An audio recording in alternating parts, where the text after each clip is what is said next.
या बातमीपत्राचे प्रायोजक आहेत डॉक्टर साताळकर यांचा दातांचा दवाखाना, दंतरोग व मुखरोगावरील उपचार व निदानाचे एकमेव ठिकाण. Root canal, digital X-ray, smiling designing, वेडेवाकडे दात सरळ करणे, मशीनद्वारे दात साफ करणे, लहान मुलांच्या दातांवरील सर्व उपचार, आधुनिक सुविधा उपलब्ध. आजच भेट द्या. गाळा number 41, Ambedkar shopping centre, Vinchur road, शिवसृष्टीजवळ, येवला. नमस्कार, SK9 येवला न्यूजमध्ये आपलं स्वागत आहे. आता एक ब्रेकिंग बातमी आपण नाशिकच्या येवल्यातून पाहत आहोत. संक्रांत उत्सव तोंडावर असताना येवल्यात बंदी असलेल्या नायलॉन मांजाचा वापर सर्रास सुरू झाला असून नायलॉन मांजामुळे दुखापतीच्या अनेक घटना घडल्या आहेत.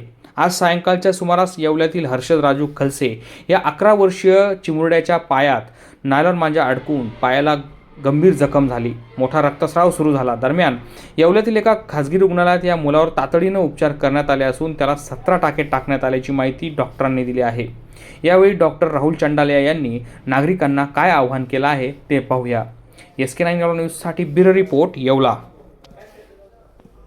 हर्षद राजू खलसे, वय 11 वर्ष, राहणार लक्कडकोट, हा आज सायंकाळी याला साधारणपणे नायलॉन मांज्याने उजव्या पायाच्या करंगीच्या बाजूच्या बोटाला मोठी जखम झाल्याने आणि त्याचा स्नायू पण त्याच्यात कट झाल्याने आपण त्याला ॲडमिट करून त्याला स्टिचेस घेतले आहे. अराऊंड 17 स्टिचेस त्याला पडले आहे. संक्रांत सुरू होण्याच्या 1.5-2 महिने आधीपासूनच असे पेशंट आता यायला सुरू झाले आहेत. याआधी पण असाच एक 15 दिवसापूर्वी 3 हप्त्यापूर्वीचा एक पेशंट होता ज्याचा मरता मरता तो वाचला. गळाच त्याचा चिरला गेला होता, श्वासनलिका कट झाली होती. आता हा 11 वर्षाचा मुलगा, यालाही अशी इंजुरी झाली आहे.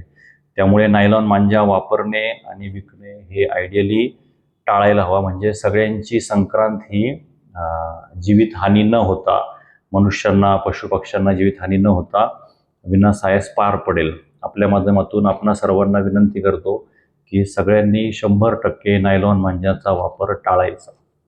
मोबाइल मोबाइल मोबाइल, अरे मोबाइल बोले तो SS मोबाइल. स्मार्टफोन ब्रँड असो कोणताही, खरेदी मात्र SS मोबाइल मध्येच. मोबाइल मोबाइल मोबाइल, अरे मोबाइल बोले तो SS मोबाइल.